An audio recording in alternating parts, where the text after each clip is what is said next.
kompetisi sebenarnya bisa terserah rakyat yang memiliki hak pilih. Siapapun punya hak pilih dan hak dipilih. Pasal 43 ayat 1 dan 2 Undang-Undang Nomor 39 Tahun 1999 tentang Hak Asasi Manusia dinyatakan bahwa setiap warga negara berhak untuk dipilih dan memilih dalam pemilihan umum berdasarkan persamaan hak melalui pemungutan suara yang langsung, umum, bebas, rahasia, jujur dan adil sesuai dengan ketentuan peraturan perundang-undangan. Setiap warga negara berhak turut serta dalam pemerintahan dengan langsung atau dengan perantara wakil yang dipilihnya dengan bebas, menurut cara yang ditentukan dalam peraturan perundang-undangan. Hak dipilih dan memilih juga ditegaskan dalam putusan MK nomor 01117 PUI 2003, hak konstitusional warga negara yakni memiliki hak untuk memilih dan dipilih merupakan hak yang dijamin konstitusi, undang-undang, dan konvensi internasional. Maka tindakan apapun yang dapat menghalangi hak konstitusional warga negara tersebut, selama telah memenuhi syarat lalu dihambat, atau dihalangi merupakan hal yang bertentangan dengan konstitusi. Contoh kasus: apabila ada seorang bapak melarang anaknya yang sudah dewasa berusia di atas 30 tahun dan telah berumah tangga dan memiliki keluarga sendiri, telah memenuhi syarat konstitusi sebagai warga negara yang berniat maju dalam pemilu pilkada, apakah bapak dianggap telah menghalangi hak konstitusi anak dan melakukan perbuatan yang bertentangan dengan konstitusi dan pasal 43 ayat 1 dan 2 Undang-Undang Nomor 39 Tahun 1999 tentang Hak Asasi Manusia. Putra sulung Presiden Joko Widodo, Gibran Rakabuming Raka, menegaskan akan maju dalam pemilihan wali kota Solo lewat jalur parpol dan bukan melalui jalur independen. Gibran mengaku masih punya peluang maju melalui PDI Perjuangan. Gibran mengaku sudah berkonsultasi dengan kader DPP PDI Perjuangan dan hasilnya ia masih punya peluang untuk maju pemilihan wali kota Solo melalui DPD PDI Perjuangan Jawa Tengah atau DPP PDIP. Ini karena DPC PDIP Solo telah menutup pintu dari Gibran setelah mengusulkan pasangan Purnomo dan Teguh.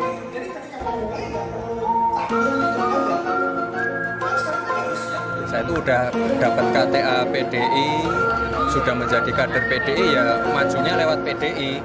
Kemarin saya sudah konsultasi dengan beberapa senior-senior PDI di pusat, bahwa aturannya adalah saya masih berkesempatan untuk mendaftar lewat DPD atau DPP. Jadi udah jelas ya, saya tidak akan maju lewat independen. Jadi saya akan berjuang untuk tetap maju lewat PDI. Itu merupakan penugasan partai, sehingga Pak Pur dan Pak Teguh ini ditugaskan oleh pengurus ranting PAC yang semua berkas saya kirimkan ke DPP partai. Kalau DPP partai masih ada peluang untuk membuka pendaftaran lewat DPP, itu sah-sah saja kalau yang menyampaikan ketua DPP.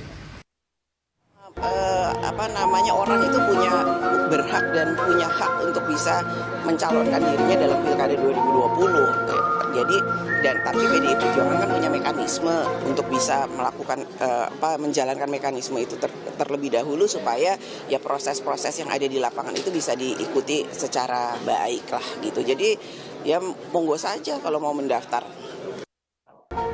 Dari pertemuan kemarin, Mas, adakah nggak sih Mas Gibran ini mungkin menerangkan, beliau kan tidak bisa terlepas dari Pak Jokowi ya, presiden gitu. Nah, apakah ada restu, Mas, dari sosok bapaknya Pak Jokowi itu kepada putra sulungnya gitu, untuk artinya mencoba di dalam politik melalui pilkada Solo, Mas? Ya.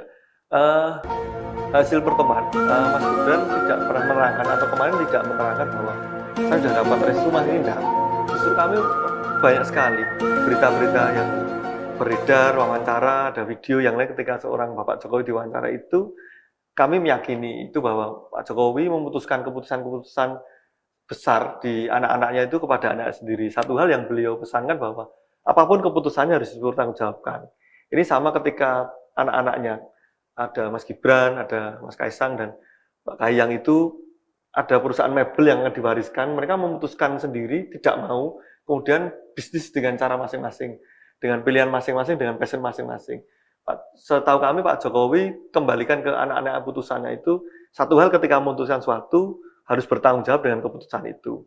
Demikian pula tentang pilihan menjadi maju menjadi di pilkada menjadi wali kota nanti, kalau memang memutuskan memilih untuk itu ya bertanggung jawab, artinya bertanggung jawab penuh bahwa melayani masyarakat, kemudian benar-benar mikir kota, ini yang kami tangkap seperti itu dari seorang Bapak Jokowi. Itu kan sebuah kompetisi. Kompetisi itu bisa menang, bisa kalah. Terserah rakyat yang memiliki hak pilih. Siapapun punya hak pilih dan hak dipilih. Ya kalau rakyat nggak memilih gimana? Ini kompetisi, bukan penunjukan. Beda, tolong dibedakan.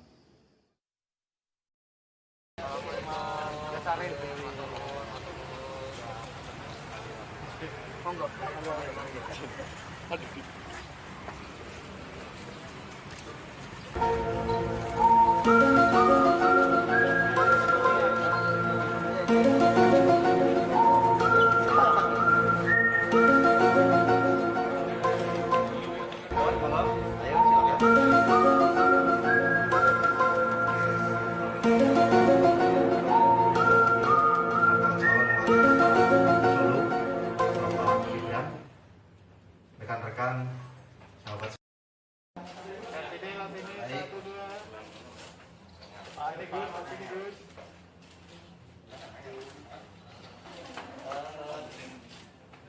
Pengamanan Gus, ini adalah kerjasama untuk kepentingan warga Solo, untuk kemajuan kota Solo, dan sekaligus sebagai kekuatan tambahan untuk bisa memenangkan kontestasi pada 9 Desember nanti. Nanti saya akan segera melakukan koordinasi penuh, komunikasi intensif dengan keluarga besar PKB yang ada di Solo. Pokoknya nanti kami langsung gaspol, Gus. Jangan berandai-andai. Siapapun nanti yang dapat rekomendasi dari DPP itu yang harus kita taati. Nah, gitu aja. Jangan mengandai-andai siapa yang pasangannya siapa, ya tunggu aja. Ya pokoknya kita sabar, menunggu dan percaya sepenuhnya kepada DPP. Senada dengan Ahmad Purnomo, bakal calon wali kota Solo lainnya Gibran Rakabuming Raka meminta semua pihak menunggu keputusan resmi dari DPP PDI Perjuangan terkait rekomendasi calon wali kota Solo. Gibran mengatakan siapapun yang dipilih Ketua Umum PDI Perjuangan Megawati Soekarno Putri nanti pasti memiliki elektabilitas yang tinggi.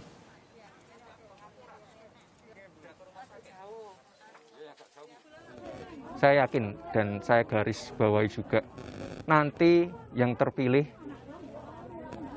nanti yang dipilih Ibu Ketua Umum itu pasti adalah calon yang menurut survei elektabilitasnya tinggi. Jadi bukan sekedar karena ini, karena itu, pasti ada angka-angkanya. Yang dipilih pasti yang terbaik. Pasti sesuai survei elektabilitasnya berapa. Sementara itu, Saudara, Partai Golkar memberikan dukungan kepada Gibran Rakabuming Raka untuk maju di Pilwalkot Solo 2020. Dukungan telah diputuskan Golkar sejak rencana Gibran untuk maju di Pilkada 2020.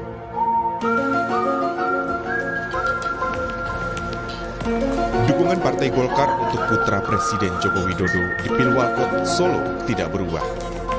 Menurut Ketua DPP Partai Golkar Aceh Hasan, ada atau tidaknya rekomendasi dari PDI, Golkar akan tetap memberikan dukungan untuk Gibran sebagai calon wali kota Solo. Golkar menilai Gibran memiliki elektabilitas dan popularitas yang tinggi, sehingga berpotensi untuk memenangkan Pilwalkot Solo mendatang.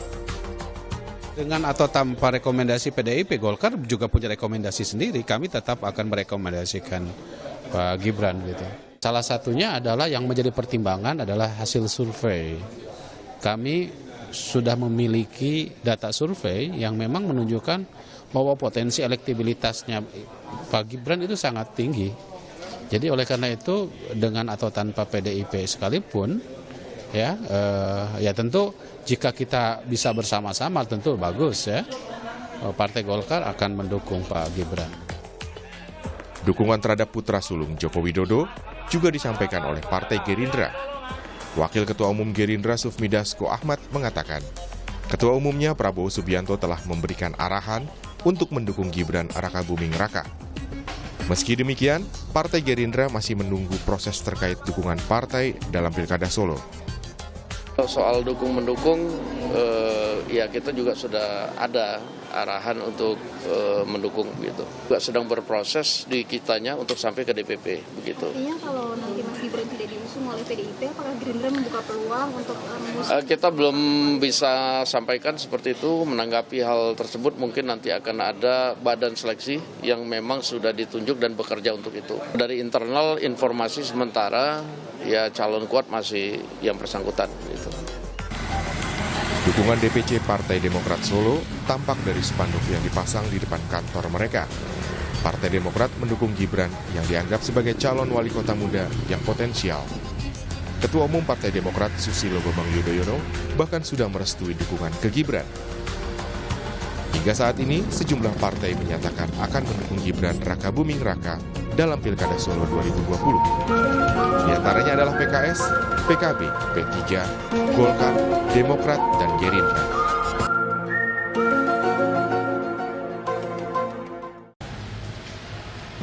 Gelaran Pilkada di Solo tahun 2020 ini agak sedikit tegang. Ini adalah riset kami yang ketiga. Dulu di Juni 2019, teman-teman juga kami undang di Unisri. Kebetulan saya dosen pasca sarjana Universitas Islam Riyadi Surakarta. Itu survei atau riset kami yang pertama. Yang kedua, riset kami di Januari 2020. Riset kita ini kita berikan judul laporan survei H-6 bulan. Ini penting. H-6 bulan ini adalah awal dari kontestasi politik yang cukup krusial. Nanti ada lagi tonggaknya di H-3 bulan. Kemudian ada satu lagi H-1 bulan. Di H-1 bulan itu bagi lembaga riset seperti Solo Raya Polling, kita sudah bisa memprediksi siapa pasangan yang mana akan memperoleh suara seberapa, itu sudah kita bisa prediksi dengan baik. H-1 bulan ini. Tren elektabilitas Gibran tumbuh dengan cepat di Juni 2019 ke Januari 2019 dan berlanjut meningkat hingga Juni 2020. Tren Purnomo tumbuh sedikit lebih tinggi di Juni 2019 ke Januari 2020, namun cenderung menurun lebih rendah di Juni 2020. Ini membaca data saya seperti itu. Nah, kenapa kemudian selain aspek Pak Purnomo selama pandemi ini tidak turun yang mengakibatkan elektabilitas yang menurun, ada satu yang teman-teman juga pahami, gitu. Manuver politik dari Pak Purnomo yang kemudian dipersepsikan negatif oleh masyarakat, gitu, dipersepsikan negatif, gitu. Saya mengajukan pertanyaan, survei kita mengajukan pertanyaan. Beberapa waktu yang lalu Purnomo menyatakan akan mundur dari bursa calon wali kota Surakarta. 71 responden atau masyarakat Solo itu mempersepsikan atau menilai manuver politik mundur maju mundurnya Pak Purnomo itu dipersepsikan negatif. Itulah faktor mengapa Pak Purnomo itu elektabilitasnya di survei kita Juni 2020 itu mengalami penurunan. Wakil Wali Kota Solo Ahmad Purnomo mengundurkan diri karena pandemi COVID-19 yang belum diketahui kapan akan berakhir. Dia mengatakan tidak elok jika di saat pandemi COVID-19 ini ia harus berkampanye. Untuk itu di akhir sisa jabatannya sebagai Wakil Wali Kota Solo, ia ingin fokus untuk membantu masyarakat Solo. Suasana seperti ini ngurus pemilu kada, ngurus kampanye, wah enggak sama sekali enggak. Enggak pas. Ahmad Purnomo dan Gibran Rakabuming Raka merupakan kader PDIP yang mendaftarkan diri sebagai kandidat wali kota Solo dalam Pilkada 2020. Namun hingga saat ini DPP PDIP belum mengeluarkan rekomendasi calon wali kota Solo. Kembali Sapa Indonesia Malam, saudara, terkait dengan rencana pencalonan Gibran di wali kota Solo. Kok ingin betul dan kemudian diberikan jalan untuk dinasti? Untuk dinasti ya. Demokrasi itu dua hal. Satu hal adalah memberikan peluang kepada siapapun warga negara, tapi tentu khususnya yang memiliki kualifikasi. Jadi untuk pencalonan itu kan ada persyaratan. Memang partai diberikan payung yang kuat oleh konstitusi, silakan partai politik, koalisi partai politik atau gabungan partai politik mengusung, mencalonkan gitu ya, baik capres cawapres maupun di pilkada juga mencalonkan kan gitu. Jadi dikasih kekuatan hukum seperti itu. Tapi tentu harus ada tanggung jawab juga, tanggung jawab moral gitu ya dari partai politik ini ketika mereka ini mengusung, mencalonkan. Lah persyaratan tadi itu yang harus diikuti sebetulnya.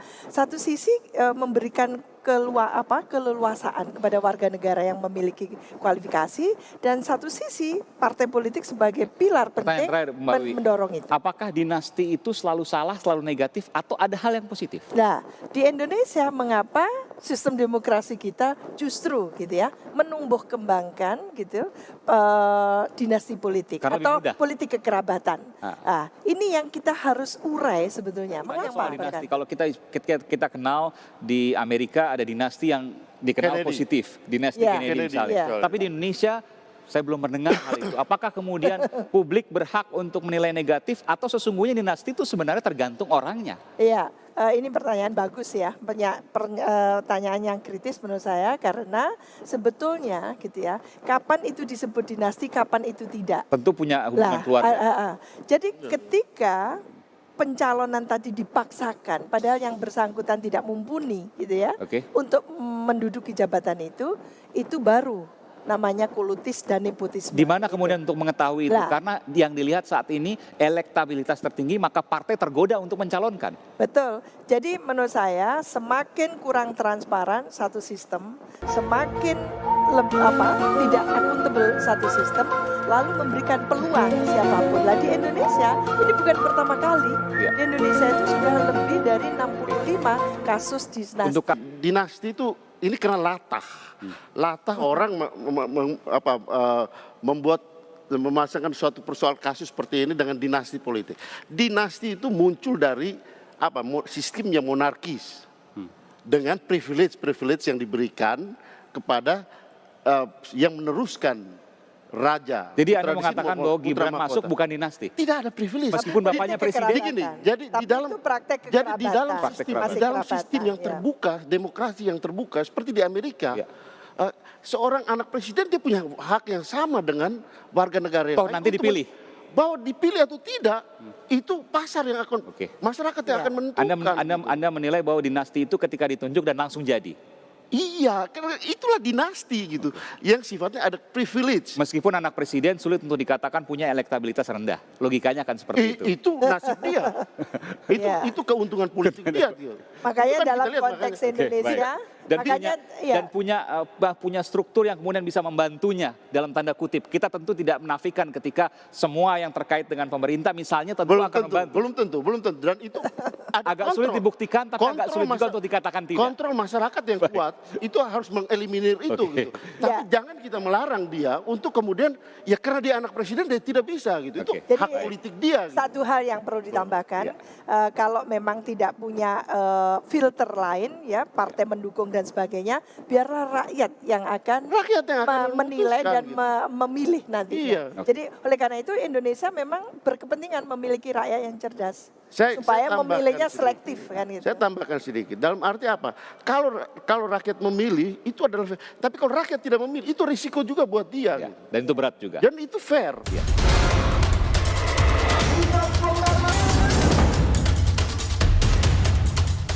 Matur nuwun, mana Mas Gibran?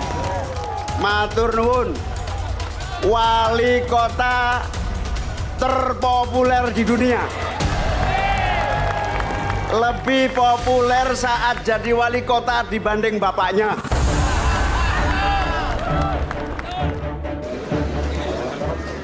Wali Kota Surakarta Gibran Rakabuming Raka mendadak jadi magnet baru dalam peta politik nasional. Silih berganti, Gibran didekati dua bakal capres yang tengah bersaing ketat, yakni Ganjar Pranowo dan Prabowo Subianto. Tak hanya bakal capres, para ketua umum parpol juga terlihat mendekati putra sulung Presiden Jokowi ini. Puncaknya saat Gibran hadir di tengah-tengah deklarasi dukungan relawannya untuk Prabowo.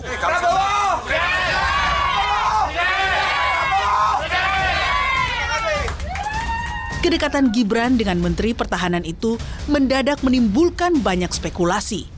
Kemana arah politik keluarga Jokowi?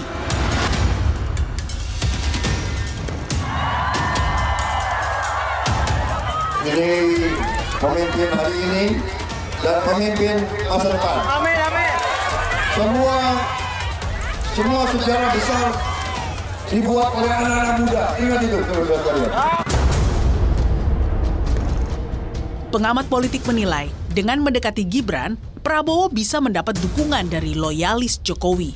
Dengan mengakrabkan diri dengan Mas Gibran, setidaknya Pak Prabowo mengirim pesan kepada pendukung Pak Jokowi bahwa Pak Prabowo bukan lagi rival lama seperti 2 pilpres sebelumnya. Belum selesai soal polemik main dua kaki dengan Prabowo, para relawan Gibran kini mendesak agar Gibran berani untuk maju ke kontestasi pilpres sebagai calon wakil presiden. Jadi intinya Mas Gibran harus siap untuk menjadi wapres dalam rangka untuk melanjutkan perjuangan Pak Jokowi. Desakan para relawan ini menuai kritik karena dinilai bisa menciptakan budaya politik dinasti.